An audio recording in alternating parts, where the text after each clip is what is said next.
It is tangible, the excitement of the opening of the Invictus Games in Vancouver. Why are we so excited about this exactly? Well, because we know that it is an opportunity for Meghan and Harry to prove themselves once again to be absolute plonkers. So we are going to start by looking at the 3 stupidest things Meghan said in her impromptu opening ceremony speech. Let's get to the crunch. Now, Meghan really should have written something down for this speech because she sounds like a total dimwit when she states that it is obvious everybody is going to be very exhausted due to the adrenaline and excitement. Well, if she didn't get the memo about what exactly adrenaline is, I'm pretty sure she did go to university and study something and she is fluent in Spanish, so surely she would know what adrenaline does to the body, and the last thing it does is make everyone feel really exhausted. It is quite the opposite. Yet she says it. She says, I am sure you are all very exhausted because of the adrenaline. We are so excited. We also recognize most of you are probably so exhausted from how much travel you've done, how much adrenaline you have pumping, how excited you are. Right, Meghan. But that is not the only stupid thing she says. She then very quickly moves on to demonstrate just how little homework she has done about the Invictus Games. And this is reminiscent of the time she wed into the royal family and had not learned the national anthem nor how to curtsy. She doesn't know, and she is on the spot here. You can see she is not faking it. She literally doesn't know the name of the events. It is so embarrassing. Let's have a look.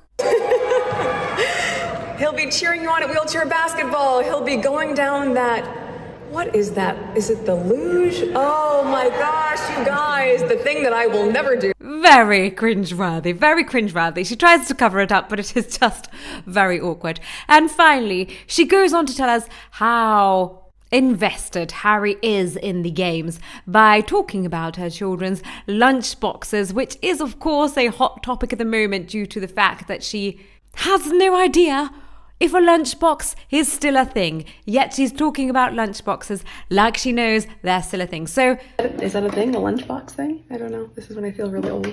Continuing to jabber on about her family life, which nobody really cares about. Nobody is there because they care about Harry and Meghan's family life, really. The big rush in the morning and getting ready for school and packing the lunch boxes and making breakfast, and my husband's in all of that with us. And this is just minutes into the opening ceremony. I cannot wait for the plethora of disasters that are coming our way over the next few days. Let's have a look at the comments. Someone says, didn't Nigeria feel like home?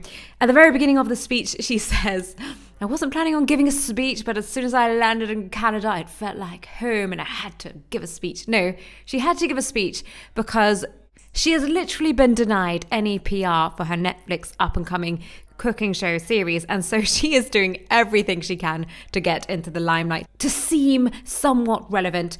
And that is why she's doing the speech, not because Canada feels like home, just like Nigeria felt like home. Everywhere feels like home to her. It makes absolutely no sense. Someone else said, very prepared speech for a person who wasn't going to speak. Hey, just saying.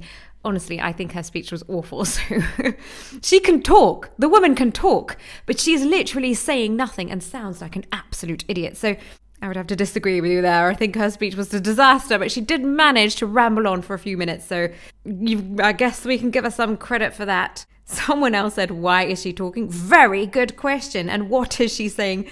More to the point, yes, please just stop. Someone else says, why does anyone give her a mic? Don't they know better? In fairness, I really am starting to enjoy watching her rambling on. It's very amusing. You just don't know what ludicrous thing she's going to say next. And it's always very cringeworthy and always very embarrassing. It's like watching a comedy on Peacock. And to be honest, they are going nowhere fast. So why not embrace it? I've decided to embrace it. There was a couple moments where I thought, please stop. Please stop invoking vomit in all of us. But now I'm embracing it and I'm enjoying the cringe moments. Someone else said, I feel sorry for anyone who is their family. Have you seen how they treated their real families and everyone else? That's right. She addresses the Invictus people, everyone attending the Invictus Games, as family, and to be honest, if anything, that's insulting. They should all run a mile. Oh dear. It means so much to him. You are his family, just as we are his family. Oh dear. You really don't want to be her family unless you want all of your laundry aired on the likes of Oprah and any other streaming platform you can imagine. Remember to hit the subscribe button, as there will be more Invictus Games cringe coming your way. Hit like if you are starting to enjoy Meghan's blunders, and tap the notification bell so you don't miss a future episode. See you down in the comments.